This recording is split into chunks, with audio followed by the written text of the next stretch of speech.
সংগ্রাম টিভি, সংবাদ বিনোদন সারাক্ষণ।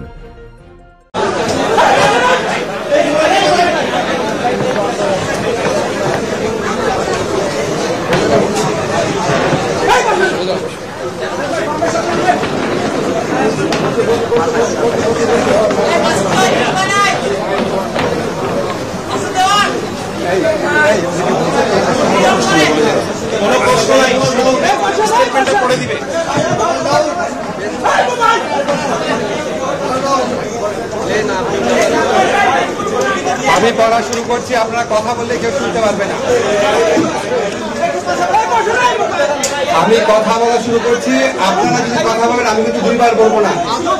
আমরা আজকে উপদেষ্টা পরিষদের মিটিং এ আমাদের গুরুত্বপূর্ণ 3টা সিদ্ধান্ত হয়েছে।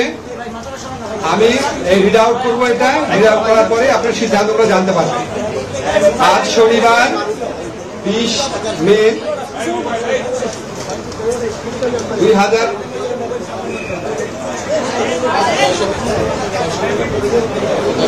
আচ্ছা, আমি আবার থেকে পড়ছি। হ্যাঁ, আজ শনিবার 10 মে 2025 তারিখে উপদেষ্টা পরিষদের এক বিশেষ সভা অনুষ্ঠিত হয়।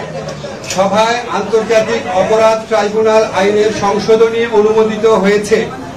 সংশোধনী অনুযায়ী আন্তর্জাতিক অপরাধ ট্রাইব্যুনাল কোন রাজনৈতিক দল, তার অঙ্গ সংগঠন বা সমর্থক গোষ্ঠীকে শাস্তি দিতে পারবে। উপদেষ্টা পরিষদের বৈঠকে আন্তর্জাতিক অপরাধ ট্রাইব্যুনালে বাংলাদেশের আওয়ামী লীগ ও তার নেতাদের বিচার কার্য সম্পন্ন না হওয়া পর্যন্ত দেশের নিরাপত্তা ও সার্বভৌমত্ব রক্ষা, জুলাই আন্দোলনের নেতাকর্মীদের নিরাপত্তা এবং আন্তর্জাতিক অপরাধ ট্রাইব্যুনালের বাদী ও সাক্ষীদের সুরক্ষার জন্য সন্ত্রাস বিরোধী আইনের অধীনে সাইবার স্পেস সহ আওয়ামী লীগের যাবতীয় কার্যক্রম নিষিদ্ধ করার সিদ্ধান্ত গ্রহণ করা হয়েছে। এ বিষয়ে প্রয়োজনীয় পরিপত্র পরবর্তী কর্মদিবসে জারি করা হবে।